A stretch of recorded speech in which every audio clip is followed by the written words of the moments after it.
মেলবোর্নের ঐতিহাসিক ক্রিকেট মাঠে যখন শেষ বল খেলা হয় তখন হয়তো কেউ ভাবেনি ভারতীয় দলের সাজঘরে এমন উত্তেজনা ছড়াবে।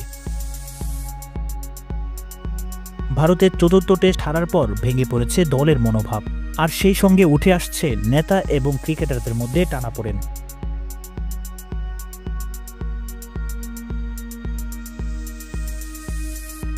মেলবোর্নে অস্ট্রেলিয়ার বিরুদ্ধে ম্যাচে মাত্র 20 ওভার 4 বলের মধ্যেই ভারত শেষের 7 উইকেট হারায়।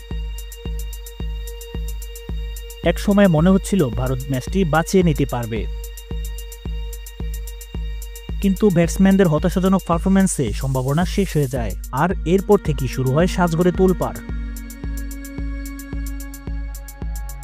ভারতের কোচ গৌতম গম্ভীর ব্যাটসম্যানদের উপর প্রকাশ্যে ক্ষোভ প্রকাশ করেছেন। নাম উল্লেখ না করেও তিনি স্পষ্ট করেছেন যে দলের পরিকল্পনা অনুসরণ না করে ব্যক্তিগত ইচ্ছেমতো শট খেলা কোনোভাবেই মেনে নেওয়া হবে না।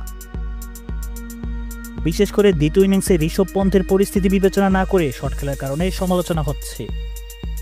গম্ভীর কড়া বার্তা দিয়েছেন, এখন থেকে দল তার পরিকল্পনা মেনেই খেলবে, যদি কেউ মানতে না পারেন তাকে দল থেকে বাদ দেওয়া হবে। এদিকে দলের খেলোয়াড়দের একাংশ অসন্তুষ্ট রোহিত শর্মার নেতৃত্ব নিয়ে। তারা মনে করেন রোহিতের নেতৃত্বে সঠিক দিশা পাচ্ছে না দল, এমনকি কয়েকজন সিনিয়র ক্রিকেটার নেতৃত্ব পেতে আগ্রহী বলে জানা যাচ্ছে। ভারত এখন বর্ডার গাওস্কর ট্রফিতে 2-1 ব্যবধানে পিছিয়ে আছে। বিশ্ব টেস্ট চ্যাম্পিয়নশিপের ফাইনালে ওঠাও প্রায় অসম্ভব হয়ে দাঁড়িয়েছে। দলের ভেঙে পড়া মনোবল এবং ব্যাটসম্যানদের অগোছালো পারফরম্যান্স দলকে গভীর সংকটে ফেলেছে।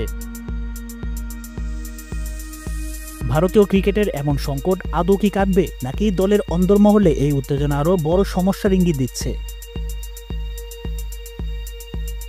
উত্তর পেতে অপেক্ষা করতে হবে সামনের ম্যাচগুলোতে।